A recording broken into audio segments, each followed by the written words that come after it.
নমস্কার, good evening সবাইকে। সবাই নিশ্চয়ই ভালো আছো। তো আজকে আমি আবার বলবো জগন্নাথ দেবেরই গল্প।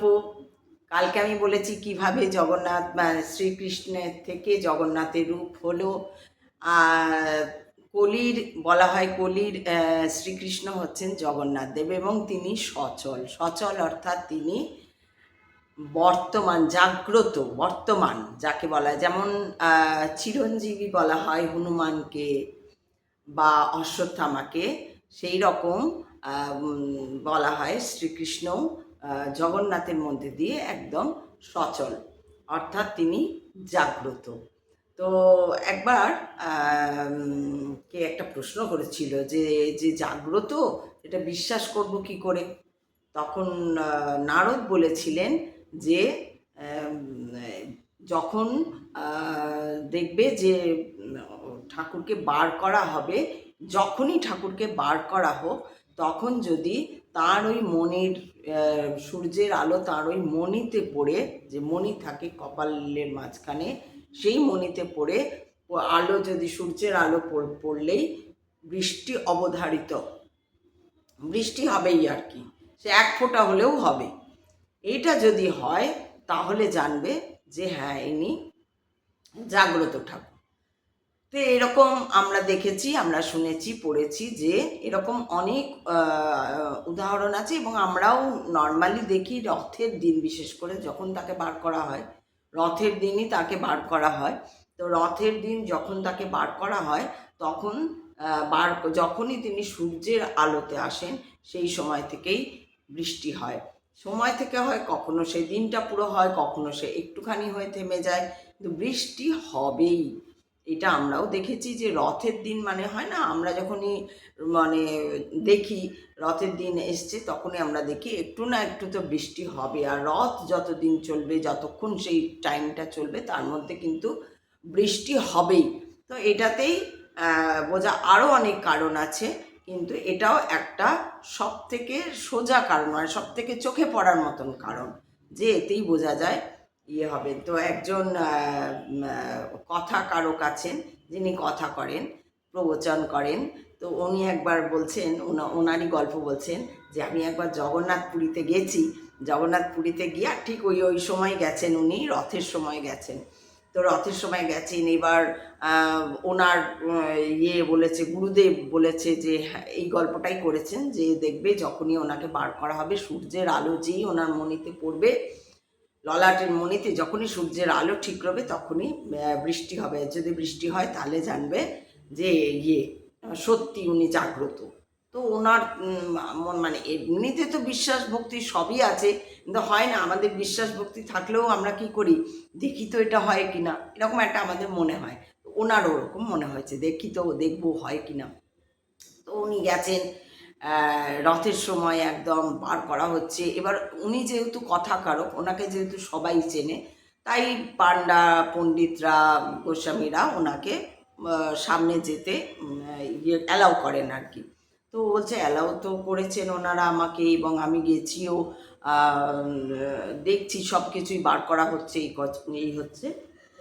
এইবার সরি, তো বার বার করা হচ্ছে দেখছি, কিন্তু বলছে আমার মানে এত টেনশন হচ্ছে যে কোথাও তো মেঘ নেই, মেঘের চিহ্ন মাত্র নেই, গরম রোদ, সবাই ঘেমে গলদঘর্ম হয়ে আছে, বৃষ্টির কোনোই চিহ্ন নেই।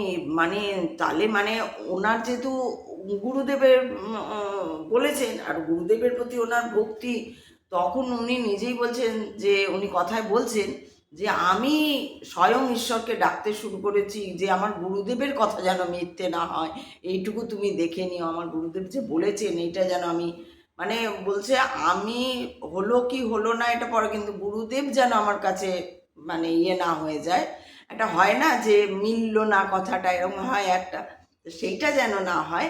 তো সেইটার জন্য উনি প্রে করছেন ঈশ্বরের কাছে ওইখানে দাঁড়িয়ে, কারণ বলছেন কোথাও মেঘের চিহ্ন মাত্র নেই, উল্টে নীল আকাশ, সাদা সাদা মেঘ দেখা যাচ্ছে, রোদ প্রচণ্ড, ওনাকে বার করা হয়েছে। বলছে অদ্ভুত ব্যাপার, যেই না বার করে সত্যি সূর্যের আলোতে আনা হয়েছে, মানে বলছে কোথা থেকে জানি না মেঘ চলে এলো, আর একদম ওনার ইয়েতে ড্রপ আর কি, জলের ড্রপ পড়ছে। তারপর আস্তে আস্তে বলছে বৃষ্টি কিন্তু বেশি হলো না। আমরাও দেখি অনেক সময় যে ওই দিন আমরা তো অত মুহূর্ত দিনক্ষণ দেখে রাখি না, বৃষ্টি হলেই ওই সময়টা রথ, এটুকু জানি যে রথ হচ্ছে, এটুকু জানি, কারণ আমাদের পক্ষে সম্ভব হয় না সব সময় কোথায় কি হচ্ছে না হচ্ছে, যেহেতু আমরা অতটা মন্দিরের সঙ্গে যুক্ত নই যারা, তাদের পক্ষে জানাটা, আমরা ক্যালেন্ডারে দেখি এই যে আজকে রথ, বা পাঁজিতে দেখি আজকে রথ, এই ব্যাস এইটুকুনি আমাদের থাকে। তো তারপর যখন বৃষ্টি হয় দেখি হ্যাঁ রথ রথ আছে তাই জন্য বৃষ্টি হচ্ছে। উনি বলছেন সেই যে কোথা থেকে যে মেঘ এলো, কোথা থেকে যে বৃষ্টি হলো, বলছে তখন তো মেঘের কথা ভুলেই গেছি, তখন শুধু একটাই প্রে করছি যেন বৃষ্টি হয়, যেন বৃষ্টি হয়, নাহলে গুরুর কথা মিথ্যে হয়ে যাবে, হে ভগবান তুমি বাঁচিয়ে দাও আর কি, এরকম। তো বলছে কোথা থেকে এক পশলা মতন বৃষ্টি হলো। আর তখন বলছেন উনি, যে কথাকারক বলছেন যে এত শান্তি পেলাম, এত মানে যেন আমার গুরুদেব জিতে গেছেন এই রকম ভিতরে। আবার যে তার আগে যেন মনে হচ্ছে যে রেজাল্ট বেরোনোর আগে যেরকম একটা বুকটা ধকধক ধকধক করে, যেন মনে হয় হৃৎপিণ্ড চলে এসছে মুখের ইয়ের গলার কাছে, ওই রকম অবস্থা। তো এই হচ্ছে জগন্নাথ ঠাকুর, তিনি সচল, সেটাই তার প্রমাণ।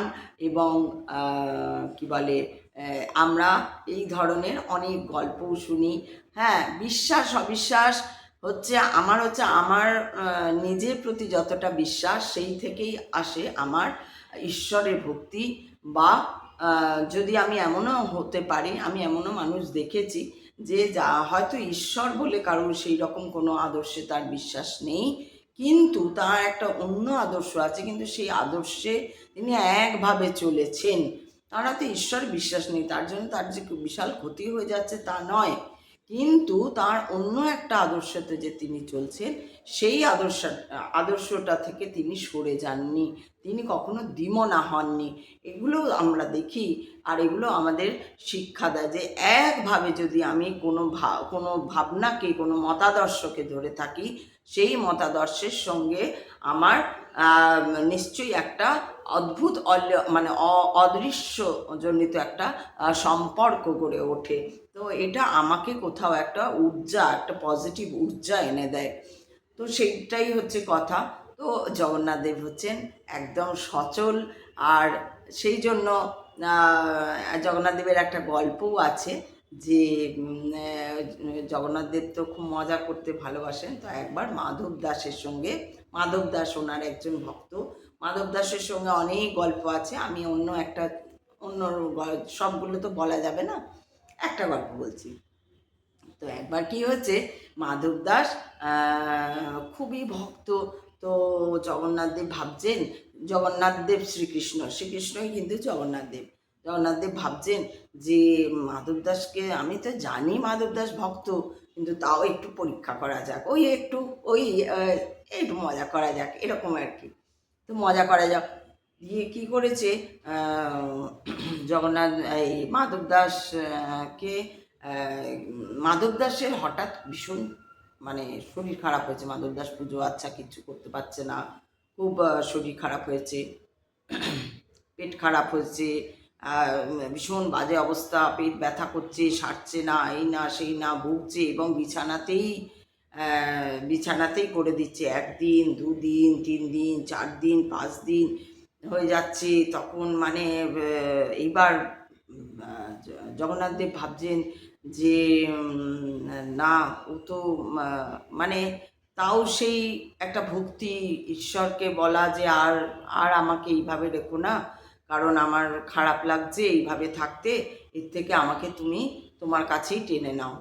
তখন খুব খারাপ লেগেছে জগন্নাথ দেবের যে না, সত্যি আর কষ্ট দেওয়া উচিত না। তখন আর সেই ও যেহেতু বিছানাতেই মানে নিত্যকর্ম করে দিচ্ছে, পারছে না উঠতে, এরকম খুব খারাপ অবস্থা ওর। তখন কী হচ্ছে, যারা তাকে এতদিন ধরে বাবাজি বাবাজি বাবাজি করে ডাকতো, ভালোবাসতো, এ করতো, তারা সব গন্ধে নোংরা দেখে সব সরে গেছে, কেউ আসে না, কেউ দেখে না, এইভাবেই চলছে, না খাওয়া না দাওয়া, খুব অবস্থা খারাপ। তখন স্বয়ং জগন্নাথ এসছেন, ও তখন অজ্ঞান অবস্থা মাধব দাসের। তখন জগন্নাথজি এসছেন, এসে ওনার জামা কাপড় ছাড়িয়ে পরিষ্কার করিয়ে ওই অবস্থাতে ওই গন্ধের মধ্যে জামা কাপড় ছাড়িয়ে পরিষ্কার করিয়ে সব জামা কাপড়কে এক জায়গায় করে ভালো করে ওনাকে চান করিয়েছেন, উঠিয়ে কিছু খাইয়েছেন, খাইয়ে যখন খাওয়াচ্ছে মাঝে মাঝে জ্ঞান ফিরছে আর দেখছে কে এটা, এতদিন তো কেউ আসেনি, দেখছি সুন্দর মুখের একটা ছেলে এরকম করছে। তখন বলছে, বালক তুমি কে? তখন বলছে, ও ঘুরিয়ে দিয়েছে কথাটা, আর কিছু বলছে না, বলছে আমি এখানেই থাকি, আমি জানতে পেরেছি আপনার এরকম শরীর খারাপ, তাই আমি এসেছি। ও আবার শুয়ে পড়ছে, আবার উঠছে, দেখছে ওর সেবা করছে। ও তো অবাক হয়ে যাচ্ছে, কি যে আমার এত চারিদিকে আমার গন্ধ দুর্গন্ধ এইসব দেখেও আমার এইভাবে সেবা করছে, আমাকে খাওয়াচ্ছে উঠাচ্ছে করে একটু একটু করে ঠিক হচ্ছেন। তো তারপরে এবার কি করছে, হঠাৎ উঠেছে একদিন, দেখছে মনে হচ্ছে কেউ যেন বাইরে কাপড় কাচ্ছে। মাধব দাস উঠে এসছেন ওপরে, উঠে এসে দেখছেন স্বয়ং জগন্নাথ তার কাপড় করছে। বলছে, সে কি প্রভু, এ তো আমার পাপ হয়ে যাবে প্রভু, এ কেন এরকম করছো তুমি, কেন এরকম? বলছে, না আমি তোমার সঙ্গে একটু মজা করতে গেছিলাম, আর তার মধ্যে তোমার প্রারব্ধের সময়ও হয়ে গেছিলো, আমি চাই না তুমি আর ভোগো, সেই জন্য আমার খুব কষ্ট হয়েছে, ওই জন্যই করছি, কিছু হবে না, আমি তোমার জামা কেচে দিচ্ছি, এই করে দিচ্ছি, আমার জন্যই হয়েছে তোমার এই এই সেই। আমার যে, না না প্রভু, এই তুমি কি বলছো, এই তুমি কি বলছো, এই তো আমার আরও পাপ লাগবে, আরও এই হবে, আরও সেই হবে। ও তো একদম সেই দেখছে, বলে ওঠো, তোমাকে ধুতে হবে না, আরও সেই ধুয়েই ছাড়বে, দিয়ে তারপরে এমনিতেই তো একটু জেদি টাইপের, তো ধুয়েই ছাড়বে। তো যাই হোক, জামা কাপড় ধুয়েছে, এই করেছে। তখন বলছে যে, কেন তুমি এরকম করছো প্রভু?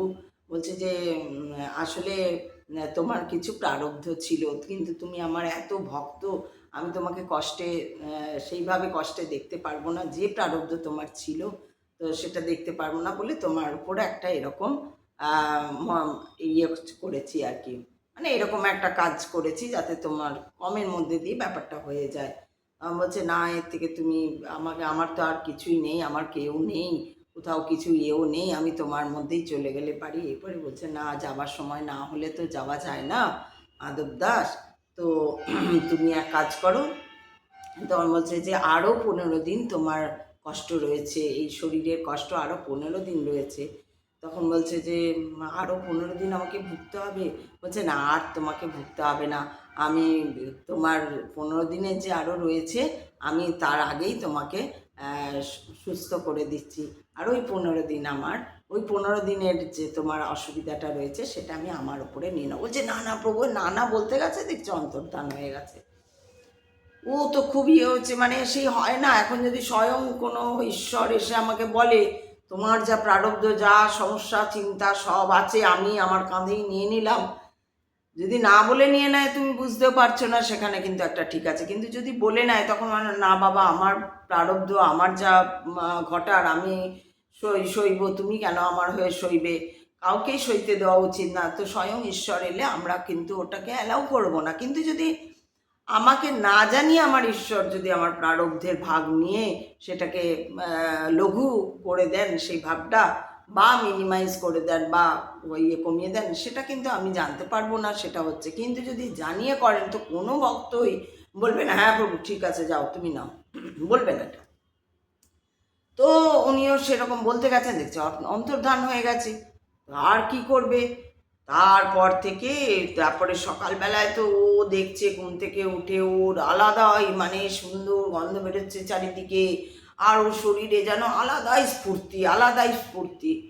ও নাচছে গাইছে এই করছে, মাধব দাস ওই অবস্থায়, কে বলবে যে অত বয়স হয়েছে, নাচছে গাইছে, খুব মজা করছে। দিয়ে তারপরে মন্দিরে গেছে, চান টান করে ঠাকুরকে প্রণাম করতে যেতে হবে, ঠাকুরকে বলতে হবে যে, দেখো আমি একদম সুস্থ হয়ে গেছি, এরকম বলতে হবে। তো কী করেছে, গেছে চান টান করে পরিষ্কার হয়ে পুজোর থালা ফালা নিয়ে ও গেছে মন্দিরে। মন্দিরে গিয়ে দেখছি, মন্দিরে ঢুকতেই অন্য যে পান্ডারা রয়েছে, যে গোস্বামীরা রয়েছে, সবার কেমন মুখ লটকানো, কি হয়েছে গো, কি হয়েছে গো? বলছে, যাও দেখো গিয়ে কি হয়েছে। দিয়ে মন্দিরে ভেতরে গর্ভগৃহে ঢুকেছে, দেখছে সব ইয়েরা দাঁড়িয়ে আছে। কি হয়েছে না, 15 দিনের জন্য মানে ইয়ের জন্য মানে জ্বর হয়েছে, জগন্নাথের জ্বর হয়েছে, 104 ডিগ্রি জ্বর, খুব অবস্থা খারাপ। তার জন্য কাড়া বানানো হয়েছে, এই ওষুধ আনা হয়েছে, সেই কবিরাজিকে ডাকা হয়েছে, এই হচ্ছে করে দেখছি। ওর তখন মনে পড়েছে, আরে আমারই রোগটা নিয়ে নিয়েছে, আমারই কষ্টটা, আর ও খুব কাঁদছে, খুব কাঁদছে। তো এই যে এইটা 15 দিন ধরে যে বলা হয় যে জগন্নাথ দেবের জ্বর যে 15 দিন হয়, তারপরে তিনি বেরোন এবং বেরোতে চান যে না 15 দিন ধরে খুব ভুগেছি, এই করেছি, চলো এবার বের করো, আমাকে বের করো, দিয়ে ওকে মাসির বাড়ি যান। তো এই এই হচ্ছে সেই 15 দিনের জ্বরটা, এটা বলা হয়, এটা একটা পৌরাণিক কথা বা গল্প। তো এইটাই বলা হয় যে এই কারণেই দেখবেন জগন্নাথ দেবের মন্দিরেও সেই চল শুরু হয়েছে যে ওই সময় ওই তিথি ওইখানে থেকে 15 দিন পর্যন্ত শ্রী জগন্নাথের জ্বর হয়ে থাকে, কষ্ট হয়ে থাকে। সেই 15 দিন ধরে ডাক্তার বদ্যি একদম জ্বর হলে যা যা মানুষকে খেতে দেওয়া হয় সেই রকম ধরনেরই খাবার, ওষুধ এইসব দেওয়া হয় তাকে। তো এটাও তার একটা অদ্ভুতই লীলা। আর এই লীলাতেই আমরা মানে ডুবে যাই এবং এই লীলা থেকে কিন্তু আমরা আমাদের জীবন চলার পথে অনেক কিছু শিখে নিতে পারি, অনেক কিছু শিখে নিই, আর সেগুলো আমাদের খুবই ভালো লাগে যে আমরা অনেক শিক্ষা পাই। তো মনটাকে যদি একদিকে করে রাখি, একদিকে যদি নাম জপ করি, তাহলে নিশ্চয়ই আমাদের মধ্যেও সেই পজিটিভ ঊর্জা আমরা নিশ্চয়ই পাবো, একটা ভালো মন নিয়ে চলার একটা শক্তি আমরা পাবো। আপনারাও সবাই ভালো থাকবেন, যে যে নাম ঈশ্বরের নাম করেন সমানে নাম জপটা করুন, তাহলে দেখবেন আপনার চারপাশ থেকে আপনার মাথার মধ্যে ওই যে বলে না ভূত পিশাচ নিকট নেহি আবে, মহাবীর যাব নাম শোনা হবে। ভূত পিশাচ কোনটা? ভূত পিশাচ হচ্ছে মনের মধ্যে যে সমস্ত বাজে চিন্তাগুলো আসে, ভয়গুলো আসে, যে কমজোরিগুলো মনের থাকে, সেইগুলো যখন আমরা কোনো নাম করি, ঈশ্বরের নাম নিই। কারণ দেখুন, মানুষের জন্য কখনোই একভাবে থাকতে পারে না, একমাত্র থাকতে পারে ঈশ্বর। এই দেখছেন আজকে এই দল বদল হয়ে যাচ্ছে, ওই দল হেরে যাচ্ছে, ওই দল জিতে যাচ্ছে, ওই দল এই হচ্ছে। আমি যখন ক্ষমতায় থাকছি আমি তখন বলছি তোমাকে দেখে নেবো, আবার যেই আমি পড়ে যাচ্ছি তখন অন্য দল বলছে আয় দেখবি বলেছিলে, আয় দেখ কেমন দেখাচ্ছে। এই যে খেলা চলছে, আমরা যদি মানুষের এই দল ছেড়ে ঈশ্বরের দলে যোগ দিই, তাহলে কিন্তু কোনো দিন ঈশ্বর বলবে না আয় তোকে দেখি, তোকে কেমন দেখ, কেমন মারি ধরি, এই করি ওই করি, বা মিথ্যে বদনাম দেওয়া, মিথ্যে এই করা, এইগুলো আমাদের করতে হবে না। আমরা মানুষ ছেড়ে যদি, মানুষকে অবশ্যই ভালোবাসবো, অবশ্যই মানুষের পাশে দাঁড়াবো, কিন্তু আমরা যদি ঈশ্বরের দলে যোগ দিই, আমরা যদি ঈশ্বরের নাম গান করি, তাহলে কি হবে, আমরা একটা পূর্ণ ভালো মানুষ হতে পারবো। এটাই ছিল কথা আজকে। কেমন লাগলো নিশ্চয়ই সবাই বলবে। খুব তোমাদের সবার ভালো হোক, সবার মঙ্গল হোক, ঈশ্বর সবার মঙ্গল করুন, এটাই আমি চাইব। হরে কৃষ্ণ কৃষ্ণ কৃষ্ণ হরে হরে, হরে রাম রাম, রাম রাম হরে হরে। হরি বল, হরি বল, হরি বল। সবাই ভালো থাকবেন, সুস্থ থাকবেন, সুন্দর থাকবেন। কালকে আবার আসবো নতুন কিছু নিয়ে, দেখা যাক কালকে কী নিয়ে আসি। আজকেরটা কেমন লাগলো অবশ্যই জানাবেন।